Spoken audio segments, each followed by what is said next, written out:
अस्सलामुअलैकुम वरहमतुल्लाहि वबरकातुहू। आज है यूनिट नंबर 1 में लेक्चर नंबर 7। आज हम ये पढ़ेंगे how to construct a frequency distribution, यानी एक फ्रीक्वेंसी डिस्ट्रीब्यूशन हम किस तरह बनाएंगे। आज हम ये पढ़ेंगे। इससे पहले लेक्चर नंबर 6 में हम ये पढ़ चुके हैं कि फ्रीक्वेंसी डिस्ट्रीब्यूशन क्या है और फ्रीक्वेंसी डिस्ट्रीब्यूशन के मुख्तलिफ टर्म्स जो फ्रीक्वेंसी डिस्ट्रीब्यूशन में यूज़ होते हैं वो सारे हमने लेक्चर नंबर 6 में डिस्कस किए हैं। ठीक है, उसके लिए आप लेक्चर नंबर 6 देख लिए, उसका लिंक नीचे डिस्क्रिप्शन बॉक्स में दिया गया है।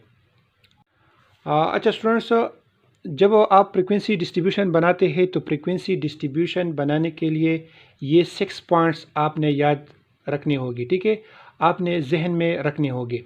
यानी सबसे पहले आपने क्या करना है जब आप फ्रीक्वेंसी डिस्ट्रीब्यूशन बनाते हैं, सबसे पहले आपने रेंज फाइंड करना है। ठीक है, ये आगे हम जाके एक एग्जांपल के थ्रू इंशाल्लाह इनको समझेंगे। ठीक है, लेकिन सबसे पहले आपने ये याद रखना है कि हमने रेंज फाइंड करना है। ठीक है, दूसरे नंबर पर नंबर ऑफ क्लासेस, यानी एक फ्रीक्वेंसी डिस्ट्रीब्यूशन जब हम बनाते हैं तो इसमें ऑब्वियसली क्लासेस होंगे, तो हमने कितने क्लासेस की सिलेक्शन करनी होगी, यानी हमें कितनी क्लासेस की सिलेक्शन करनी पड़ेगी कि हम कितने क्लासेस बनाएं। ठीक है, तो नंबर ऑफ क्लासेस, इसके लिए फार्मूला है k = 1 + 3.3 log of n।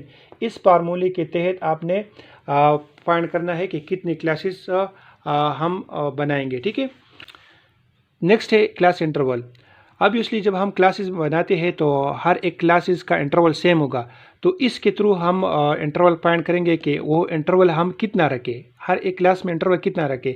तो h = r/k, इस फार्मूले के तहत आपने क्लास इंटरवल फाइंड करना है। नेक्स्ट है लोअर क्लास लिमिट, यानी 4 नंबर पर आपने फाइंड करना है जब आप सबसे पहले क्लास लेते हैं तो उस क्लास का लोअर क्लास लिमिट आपने क्या लेना है। ठीक है, तो ये भी याद रखें कि सबसे पहले कौन सा यानी ये स्टेप आप याद रखें कि सबसे पहले आपने लोअर क्लास लिमिट की सिलेक्शन करनी है। ठीक है, नेक्स्ट है रिमेनिंग क्लासेस, और फिर लोअर क्लास लिमिट की जब सिलेक्शन हो गई, सबसे पहले क्लास बन गया, तो फिर रिमेनिंग क्लास उस लोअर क्लास से आप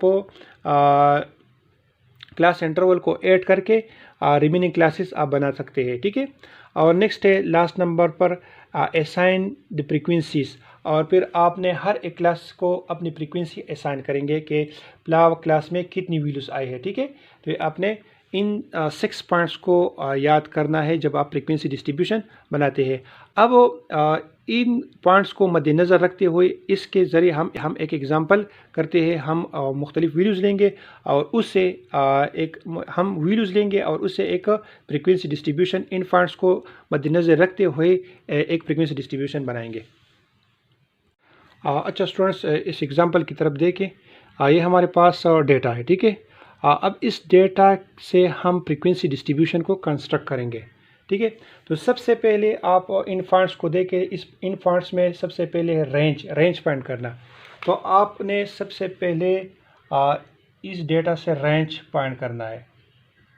रेंज क्या है? रेंज है XL - XS, यानी सबसे लार्जेस्ट वैल्यू। ठीक है, रेंज मतलब यानी XL का मतलब है लार्जेस्ट वैल्यू और XS का मतलब है स्मॉलेस्ट वैल्यू। यानी इस डेटा में सबसे लार्जेस्ट वैल्यू ये है 94। ठीक है, तो आपने यहाँ पर लिखना है 94, और फिर माइनस ये XS का मतलब है सबसे स्मॉलेस्ट वैल्यू, तो स्मॉलेस्ट वैल्यू इसमें है 53, तो आपने यहाँ पर लिखना है 53। तो अब 94 से 53 को माइनस करें तो ये आता है 1 और 4। ठीक है, तो रेंज इससे आता है नंबर 1 स्टेप हमने किया, तो इससे रेंज आता है 41। ठीक है, नेक्स्ट अब हम करेंगे नंबर ऑफ क्लासेस, यानी कितने क्लासेस हमने बनाने हैं। ठीक है, क्लासेस कितने बनाने हैं ये हम फाइंड करेंगे। तो ये हमारे पास सेकंड नंबर स्टेप है, k = 1 + 3.3 log of n। ठीक है, तो यहाँ पर 1 + 3.3 log of, और n जो है हमारे पास कितनी वैल्यू है, ये टोटल 25 वैल्यूज़ है। ठीक है, n का मतलब है तादाद, यानी वैल्यूज़ की तादाद, वैल्यूज़ हमारे पास है 25। तो अगर हम ये इसकी कैलकुलेशन करें तो हमारे पास आता है 0.6, ठीक है। चूँकि हम क्लासेस की तादाद फाइंड करना चाहते हैं कि कितने क्लासेस हमने बनाने हैं, यानी एक कंप्लीट वैल्यूज़ आ सकती है, यानी तादाद एक कंप्लीट वैल्यूज़ आ सकती है। ये 0.6 है, यानी हम तो ऐसे नहीं कर सकते कि 0.6 क्लासेस बनाए, पायो और आधा क्लास बनाए, आधा क्लास हम तो नहीं बना सकते। 0.6 पॉइंट के उस साइड पर ये वैल्यू पायो से ग्रेटर है, तो हम राउंड ऑफ करते हैं तो ये हमारे पास 6 आ जाएगा, ठीक है। तो इसका मतलब ये है कि हमने 6 क्लासेस बनाने हैं, ठीक है। तो ये सेकंड नंबर स्टेप हो गया। अब थर्ड नंबर स्टेप की तरफ देखें। थर्ड नंबर स्टेप में ये कहते हैं कि हमने क्या करना है, क्लास इंटरवल फाइंड करना है। यानी अब हम 6 क्लास तो बनाएंगे, लेकिन हर एक क्लास का इंटरवल सेम होगा, ठीक है। तो हमने ये इसके ज़रिए इंटरवल फाइंड करना है कि हर एक क्लास का इंटरवल कितना होगा। तो ये हमारे पास है h = R/K, ठीक है। तो R हमारे पास है रेंज 41 है, और K यानी क्लासेस की तादाद ये है 600। 41 को अगर हम 6 से डिवाइड करते हैं हमारे पास 6.8 आता है, ठीक है। तो इसको भी हम अगर राउंड ऑफ करें तो ये हमारे पास 7 आता है। तो हम यहाँ पर हर एक क्लास का इंटरवल क्या लेंगे, 7 लेंगे, ठीक है। नेक्स्ट स्टेप है लोअर क्लास लिमिट, यानी हमने अब एक फ्रीक्वेंसी डिस्ट्रीब्यूशन बनानी है। तो इसमें सबसे पहले हमने लोअर क्लास लिमिट डिसाइड करना है। तो लोअर क्लास लिमिट आप यहाँ पर देखें, सबसे स्मॉलेस्ट वैल्यू है ये 53 है, ठीक है। ये 53 स्मॉलेस्ट वैल्यू है। तो हम इसी वैल्यू को लेंगे जो मल्टीपल ऑफ 5 हो, ठीक है, मल्टीपल ऑफ 5 हो।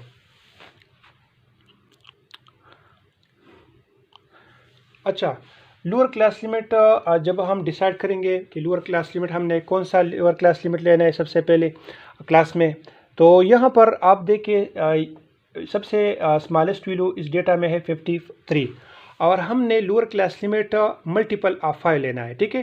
तो 53 के पीछे अगर हम जाए तो 52 आता है, 52 तो पायो का मल्टीपल नहीं है। 51 आता है, 51 मल्टीपल ऑफ 5 नहीं है। तो हम 50 को ले सकते हैं। तो यहाँ पर हम लोवेस्ट लिमिट हम लेंगे 50, ठीक है।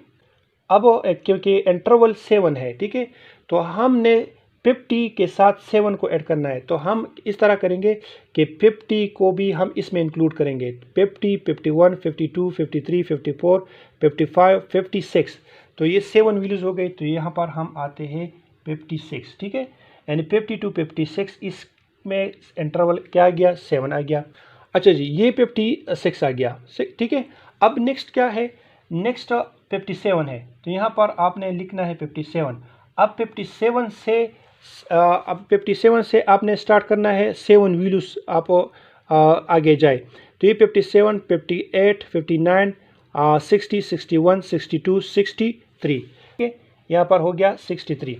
अब लिखना है 64, ठीक है, क्योंकि 63 के बाद 64 आता है। अब 64 के साथ आप 7 का इंटरवल ले लें, यानी 64, 65, 66, 67, 68, 69 एंड 70, ठीक है। अब स्टूडेंट्स आप यहाँ पर देखें, ये हमारे पास 1, 2, 3, 4, 5, 6 क्लासेस कंप्लीट हो गए।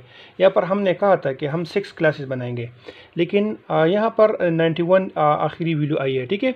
लेकिन डेटा में आप देखें तो यहाँ पर हमारे पास 94 भी है, ठीक है। तो ये 94 तो इसमें कवर नहीं होता।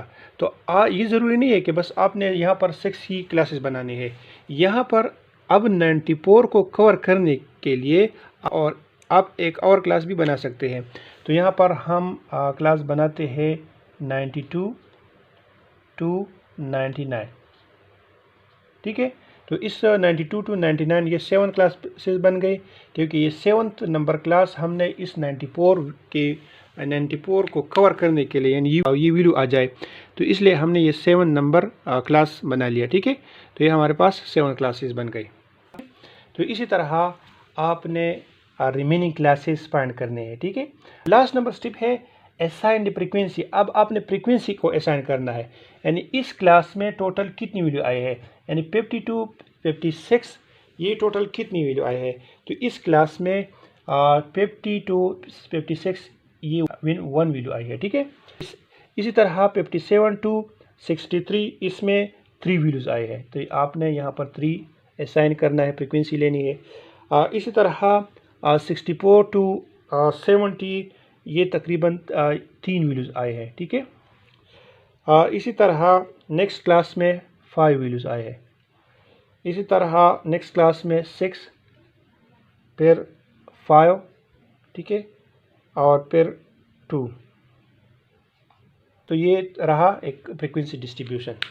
तो आपने इसी तरह फ्रीक्वेंसी डिस्ट्रीब्यूशन को कंस्ट्रक्ट करना है। अगर आपको ये 6 पॉइंट्स याद रहे तो आप फ्रीक्वेंसी डिस्ट्रीब्यूशन आसानी से कंस्ट्रक्ट कर सकते हैं। उम्मीद है स्टूडेंट्स ये फ्रीक्वेंसी डिस्ट्रीब्यूशन को कंस्ट्रक्ट करना आपने सीखा होगा। इंशाल्लाह नेक्स्ट लेक्चर में फिर मुलाकात होगी, तब तक के लिए अल्लाह हाफिज़।